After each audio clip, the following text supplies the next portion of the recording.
السلام علیکم۔ سائنس کہتی ہے کہ جڑواں بچے پیدا ہونا صرف جینیٹکس یا فیملی ہسٹری کا نتیجہ ہے۔ ڈاکٹرز کہتے ہیں کہ ٹوئنز کے چانس ہر کسی کے پاس نہیں ہوتا، لیکن ایک ایسی ذات ہے جس کے سامنے نہ کسی جینیٹکس کی پابندی ہے، نہ عمر کی اور نہ اسباب کی، اور وہ ہے دونوں جہاں کا رب، اللہ۔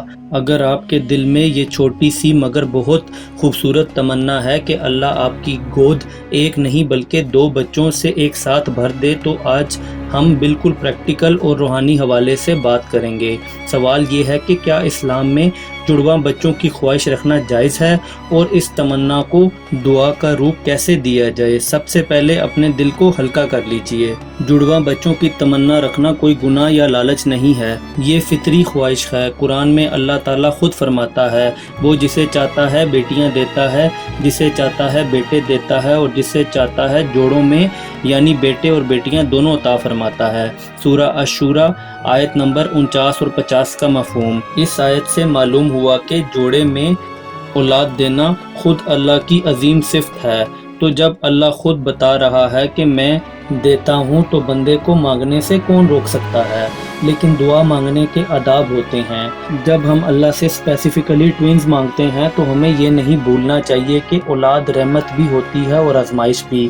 دو بچوں کی تربیت، ان کی صحت اور ان کے حقوق ادا کرنا آسان نہیں ہوتا۔ اس لیے جب بھی جڑواں بچے مانگیں تو اپنی دعا میں دو لفظ کا اضافہ لازمی کریں: یا اللہ مجھے جڑواں بچوں کی نعمت عطا فرما جو صحت مند ہوں اور میرے لیے خیر کا سبب بنے۔ اب سوال یہ آتا ہے کہ کیا قرآن میں جڑواں بچوں کے لیے کوئی مخصوص دعا ہے؟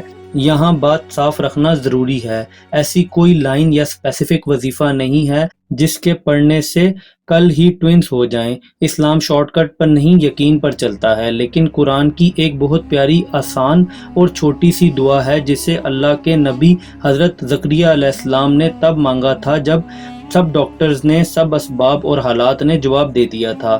یہ دعا صرف 4 لفظوں کی ہے، اسے نوٹ کر لیں: ربی ہب لی من لدنک ذریۃ طیبہ انک سمیع الدعاء۔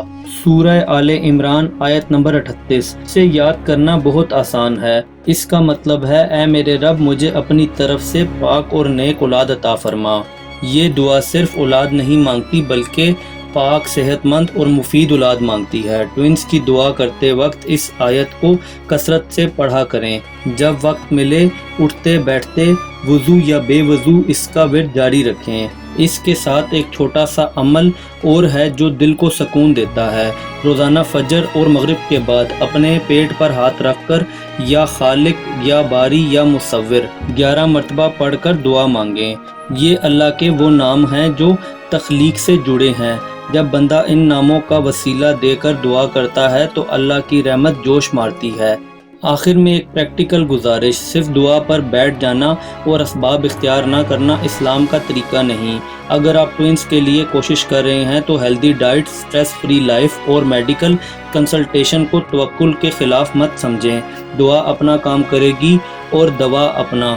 دل سے مایوسی نکال دیں، اللہ کے خزانوں میں کمی نہیں ہے، وہ چاہے تو اولاد کو جڑواں بچوں سے نواز دے۔ اگر آپ کے دل میں یہ دعا ہے تو آج اس امید کو کمنٹس میں لکھیے: یا اللہ مجھے صحت مند جڑواں اولاد عطا فرما۔ اللہ آپ کی تمنا کو اپنی بارگاہ میں قبول فرمائے، آمین۔